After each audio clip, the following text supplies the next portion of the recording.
I love the fact that the very first words recorded of Jesus saying in the Gospel according to John are these. They're a question.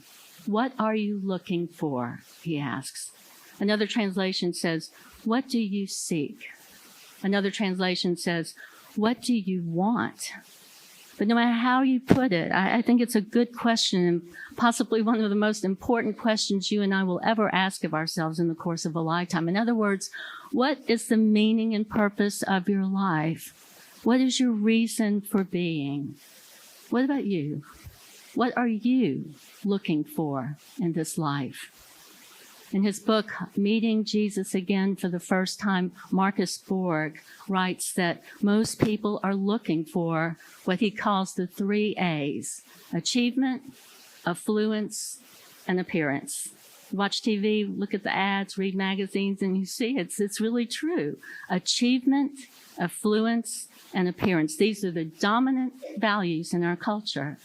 And yet, so many of us who have strived for these things all our lives have discovered you reach midlife and suddenly find yourself wondering, is that all there is? Isn't there something more to life?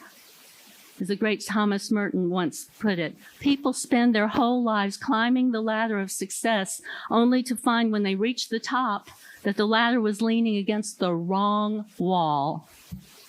But there's an alternative way of living this life on earth. Again, as Marcus Borg writes, quoting Robert Frost, this alternative way is to choose that road less traveled. Or as Jesus put it, the way is hard that leads to true life, and those who find it are few. This road less traveled, it's a counterintuitive thing, but this is the road that leads to fullness of life, the life for which you and I have been most emphatically created. We were created for something more. We were created with this longing within each of us. God made us this way, a longing for Him, a longing for that which is eternal, a longing for things not made with hands, a longing for things you can't put in your pocket or deposit in a bank or park in your garage, things of the Spirit. St. Augustine called it an appetite for the infinite. And we try to satisfy that appetite for the infinite with all kinds of finite things, those 3 A's, achievement, influence, appearance. It's not that they're bad things, not in and of themselves, they are not. It's just that they are finite, little things, too little. They will never be big enough to fill that hole in our souls, which is the size and shape of the length and breadth and height and depth of the Eternal One, our infinite God. I'm telling you all of this because, in a sense, I think that's what this story about the call of the disciples is about. It's about men with an appetite for the infinite. It's about men who were looking for something more beyond that fishing boat. To each of them was given an invitation to this alternative way of life, to walk this road less traveled. Come and see, Jesus said. Come and see and follow me. Someone once asked me why Jesus never wrote a book. Well, besides the fact that there were no books back then, only costly, cumbersome scrolls inscribed upon animal skins and papyrus. In addition to that, he was an itinerant. He was always on the road, always on the way. It's one of the most distinctive things about Christianity. It's not a book. It's not a doctrine. It's not dogma. It's not a creed. It's not catechism. It's not a liturgy. It's not here, sign on the dotted line and you're in. It's not a religion. It's a relationship. It's a companionship. It's not a program. It's not a platform. It's a person with a path, a journey, a road, a way of life, an alternative way of being fully alive in this world. And the only way to know it is to go it. Come and see, Jesus said. Except I really wish he'd said, see and come. That would make way more sense to me, wouldn't it to you? I mean, first, let me see how this thing works, Jesus, how much it costs, how it pays off. Will it hurt? Will it be hard? Will it be too hard? Let me see first, and maybe then I'll step out. But, as the Apostle Paul put it, we walk by faith, not by sight. Faith means going without knowing. I love what William Sloane Coffin once wrote. He said, "The leap of faith is not so much a leap of thought as it is of action. In many matters, it is first we must see, then we will act. But in matters of faith, it's first we must act, then we will know. First we will be, then we will see. First you leap," he says, "and then you grow wings." That's the promise. The same promise that Jesus gave to Nathanael when he told him, "The day will come when you will see," but not at first. Not at first. Faith is trusting in advance what often only makes sense to us when seen in reverse. Not at first. First you will be, then you will see. First you leap, then you grow wings.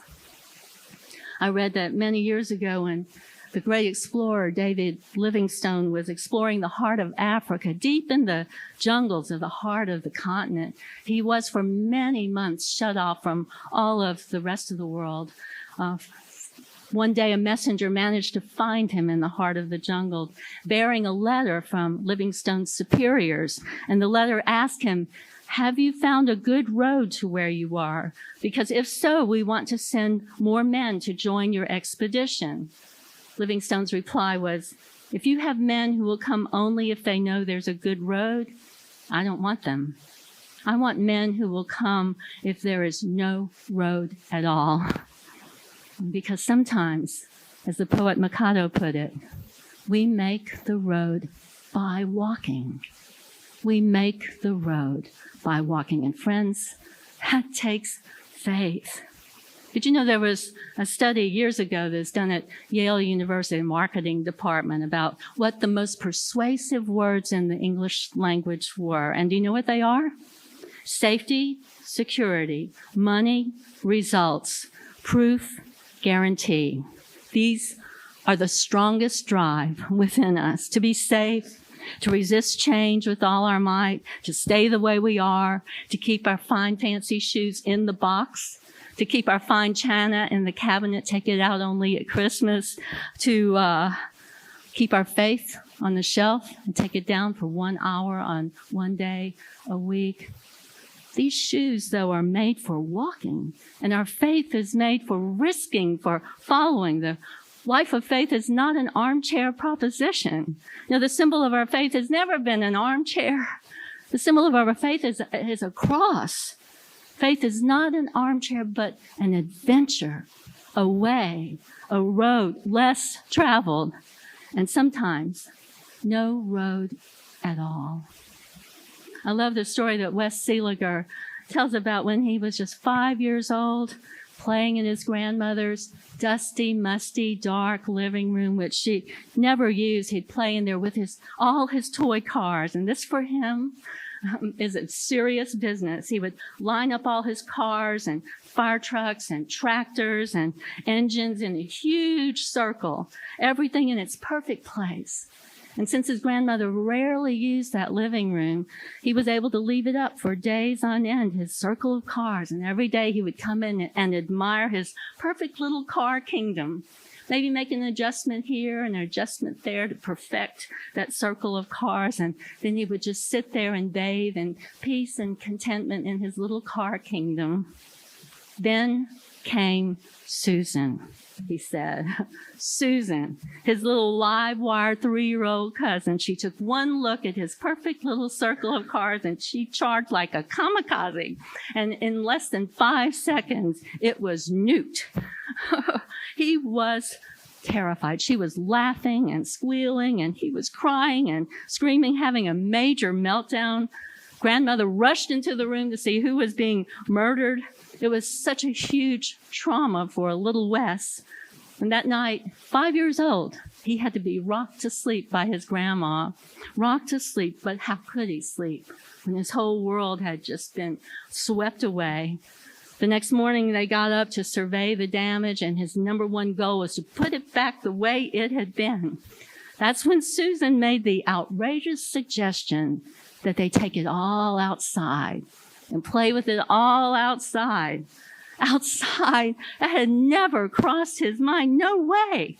He didn't want his shiny, precious cars to get dirty or broken, but Susan was a force to be reckoned with.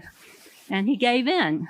And they took all the vehicles outside and they played with it out there, and they put real dirt in the dump trucks, and they made roads and ramps and forts and tunnels, and he even let Susan talk him into crashing the cars together, and he had no idea it could be so much fun. He had a blast.